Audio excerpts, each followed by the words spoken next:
Well, I wanted to make this video by the time of his birthday on September 27th, but I guess better late than never. Joseph Joestar is the longest living Joestar. In his time alive, he's experienced quite a lot. Love, pain, life, death. There was his death, lots of death. There was so much death. This man is in a lot of pain. Joseph has had many stages in his life, so let's see what his character amounted to in the end. But before we do, you know how it goes, a small percentage of the people that watch my videos are subscribed, but mostly I'd like you to check out things like, this is actually my TikTok. A lot of people ask. There's also my third channel. I'm thinking about streaming on YouTube, but you get the whole deal. If you're freaking my content, consider subscribing. It helps a lot, keeps you updated. Back to the video. Battle tendency. Oh, wait, no. I'll scratch that off. Pre-battle tendency. I don't want to miss this piece considering that I didn't mention Jotaro's small role in Golden Wind, and a lot of people wanted that. In his youth, Joseph had grown up without both of his parents. His father, George Joestar II, was killed by a zombie of Dio that had been alive this entire time and had infiltrated the British Air Force. As for his mother, Elizabeth Joestar, better known as Lisa, had gone into hiding after killing said zombie. This incident left him raised in England by his grandmother, Irina Joestar, and close friend, seen as his uncle, Robert E.O. Speedwagon. Now, Joseph had ended up being a pretty rebellious kid.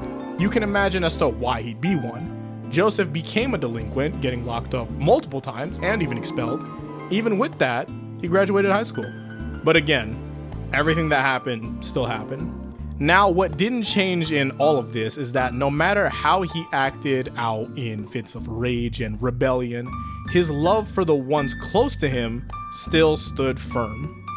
考えているよ。少なくともエリナばあちゃんとあんたの命だけは守れる範囲内で。僕のたった二人の家族だもんな。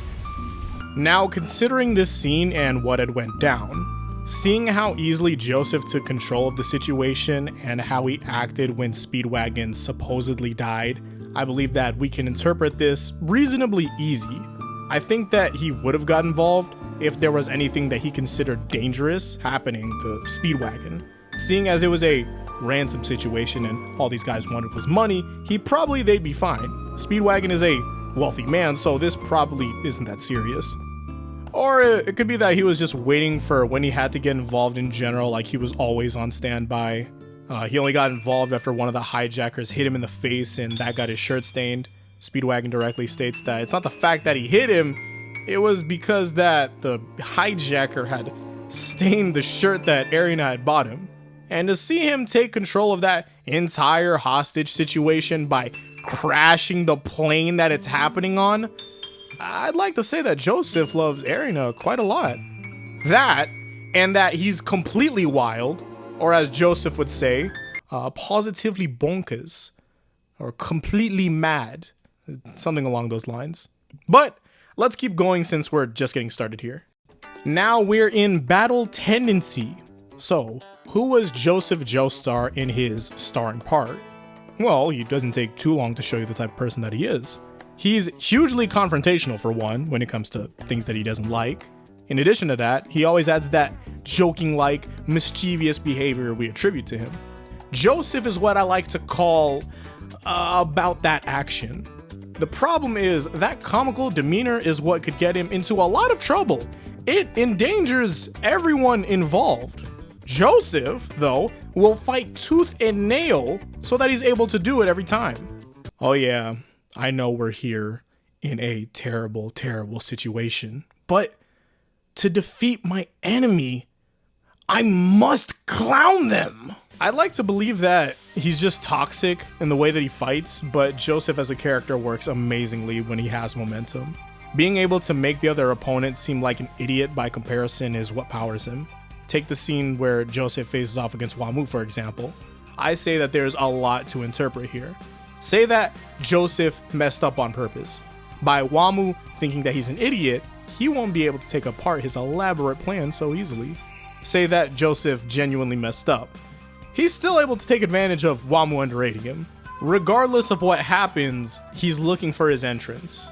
Once he gets it, he just coasts onwards. If he was to fight with caution the entire time without trying to bring out that Joseph style, well, I can't even imagine what that looks like because he just never does it. But I can imagine that it doesn't work because he always wins when he gets his fire going. It extends past his fights too. That's just Joseph in situations in general. There's no way besides his way, and if the only way isn't his way, he'll make it his way. I don't know whether to be impressed or terrified, but given the context, I'm still in the middle. What else is there?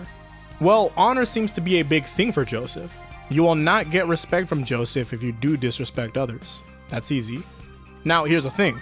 When it comes to fighting, there's a line somewhere. For example, throwing rocks at Wamu during his fight. You remember when Wamu was like, Joseph, don't disrespect our battle by doing something like this. But it was a tactic the whole time. That most likely isn't something that even registers on the Joseph scale because it was Joseph manipulating Wamu's naivete. Well, what is considered dishonorable? What is considered underhanded? Caesar believed that what AC/DC did to Suzy Q was just outright terrible. How Joseph saw the situation is that AC/DC was someone that lived for thousands of years, fighting hard in his way, putting good and evil aside. He was doing this all for his partners too, all to get the Red Stone of Asia. Joseph also mentions that AC/DC had put his own pride to the side. I imagine that's exceptionally honorable to Joseph, considering that putting his pride to the side is almost impossible for him in this part. How Joseph views what AC/DC did doesn't look like to be some sort of endorsement of what happened, but more so an understanding of why he did it. But saying outright that he respects him for that, I'm sure that you can just draw your own conclusion given the context here. So with all of this, what is considered underhanded by Joseph? Well, we can look to when Kars had backstabbed Lisa. The action of deception by Kars had both dishonored the fight between Lisa and Kars, but it also dishonored the memory of Wamu, as Wamu was an honorable fighter. In one action, Kars has single-handedly disrespected two enormous parts of Joseph's journey. Now, what I want to propose here is that, while of course Joseph is upset that Kars didn't respect the 1v1, I feel that what truly angers him here is that how Kars just makes this decision is so selfish. AC/DC on his last legs carried out the wishes of his partners. There's something to redeem here because AC/DC had to put away his pride to carry out said wishes. With Kars, there is no goal besides Kars. No one stands beside Kars. He doesn't have to worry about putting any pride or honor to the side because his one goal is himself. That's really screwed up when you think about it in Joseph's whole journey.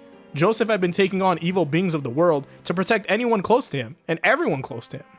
In that time, he developed relationships that could just last a lifetime. Kars has lived for thousands and thousands of years, and while he can feel pain and mourn for his fellow Pillarmen, he will always prioritize himself above everything. These opposites mean a lot here. And honestly, I think I developed a new reason to like Kars as the main antagonist even more. Duality. The concept goes a pretty long way. So there's his Josephness, his honor, a love for close ones, and a contempt for disrespect and selfishness. Well, what else do we have here with Part 2 Joseph? He's a fantastic battle tactician with intelligence that rivals mega beings that have lived for thousands of years. I think that there's one last thing. Never mind. There's something wrong with this character. Pre-Stardust Crusaders. He cheats on his wife. Stardust Crusaders. So as a 69-year-old man, nice. Joseph had a lot of time to grow and mature as a person. That was extremely ironic as a line. He's also leveled up to a different form of Josephness to where he's always the most emotional person in the group. Oh God! Oh my God! He's like a whole new Joseph. Also, as his position as the group leader and being both a father and grandfather, he has an enormous amount of responsibility on his shoulders.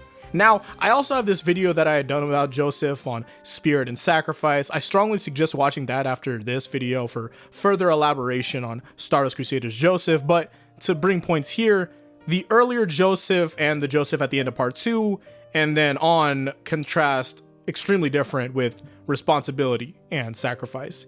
He takes on the role of a hero to the earth in Battle Tendency, and when it comes to parts 3 and 4, he steps to the side to help power the Joestar of said part. And as a separate thought, I think the biggest thing that I love seeing is Joseph having friends once again. For someone that has been fighting his whole life, losing close ones and experiencing that pain of growing up where everyone drifts off to do their own stuff, it's a nice change of scenery when you see Joseph with a bunch of buddies.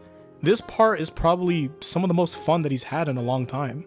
However, it's a painful journey when you enter with 6 members and leave with half of them gone. Stardust Crusaders gave us the idea of enjoying what time that we've had together, but I can't imagine how you go back to normal after an experience like that. Jotaro most likely thinks about it all the time, we see it, so I can imagine that someone like Joseph, who was meant to help lead them all to victory, also holds many memories about what happened. Hell, he probably still thinks about Caesar, and that's a pretty painful thought.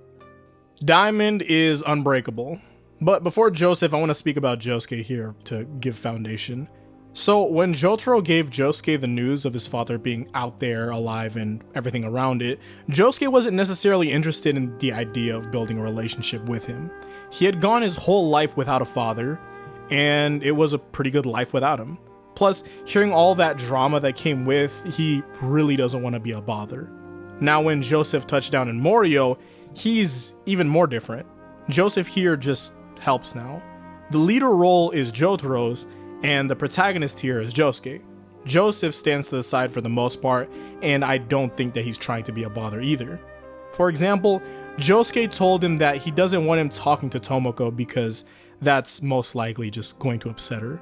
But to diverge onto a different point while still focusing on this interaction, so after that point, Josuke told Joseph that he doesn't plan to call him dad and he wants him to go back to America after he meets Tomoko.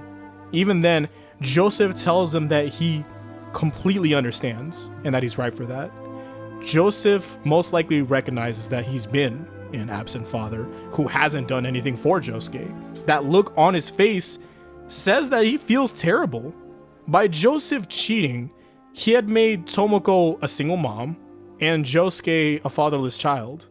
And since Joseph didn't know about Josuke being born, they also had no support at all going to the family. The Higashikata household had to get it on their own without him, and he knows that. This situation is a consequence of Joseph's actions. Well, what does Joseph do here? Well, to establish a previous point that I've made in other videos, making it up to someone isn't an action that you go to follow. Redemption is doing right regardless of whether or not someone forgives you, at least here. Joseph can try to do anything, but Josuke wouldn't be obligated to forgive him for his absence. But on what he does. In the "we picked up something crazy" arc, or what we know as the Invisible Baby story, we get to see how Josuke and Joseph take care of a baby with a stand. So now, for Joseph, he has an opportunity to show that he's been capable of taking care of a baby. It makes a lot of sense because he did have Holly before Josuke, and he was actively present in her life. Josuke is also able to show the ability to nurture and look at his dad be a dad. It may have not been to him, but it shows that he was capable of it. We knew this because of the existence of Holly, but Josuke didn't, and required this experience. And not only do we see Joseph being able to make the right decisions and be a father, but we also get to see his resolve when it comes to these challenging situations, potentially sacrificing himself for a stranger's baby. I think what I love about the end of it all is that Joseph goes on to tell him this.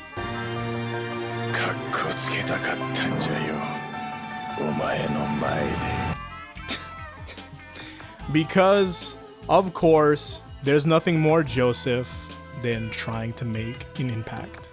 Joseph Joestar isn't the purest hearted person there is, because that's Jonathan. Joseph instead proposes the idea that you can fight for what's right for the most part and still screw up. He doesn't have all the right answers, and he isn't always the best person for the job. He takes the role of someone who matured and can give you insight when needed or help when you're missing some pieces. I'm sure he can imagine what it's like for someone to take on the world, seeing as he did. So now he's supporting those that have to. It's the age-old tale of passing on the torch in JoJo. And I believe that Joseph played a large part. Thank you all for watching. Also, happy belated to Joseph. He just turned 100 years old this year. Can you imagine? That's a lot of years. You can check out the Joseph video that I recommended. It's going to be in the end cards and probably leave it up in the small little card right here so you can direct straight to it. If you did enjoy this, you can go about this whole, like, just telling me that you like this whole Many Shades thing. People told me, like, oh, please make this into a series. And I was considering that. Just leave a like and comment that you want me to do so. That helps a lot. It was a recommendation, and honestly, I like the idea, so there's more videos coming soon. If you do want to keep on watching my stuff, even for when I'm not uploading here, I have a third channel. I upload just, honestly, like, there's all types of gameplay stuff from my streams. I might be streaming on there, too. That's a thing. I have all types of social media here. Boom, boom, boom, boom. Like, there's all this type of stuff if you haven't seen it. And yeah, the TikTok is me. People ask me about that all the time. Yeah, it's me. It's my voice. It's me. I'm there. But yeah, hopefully I'll see you all in the next one. Stay motivated. Until then, peace out and Godspeed.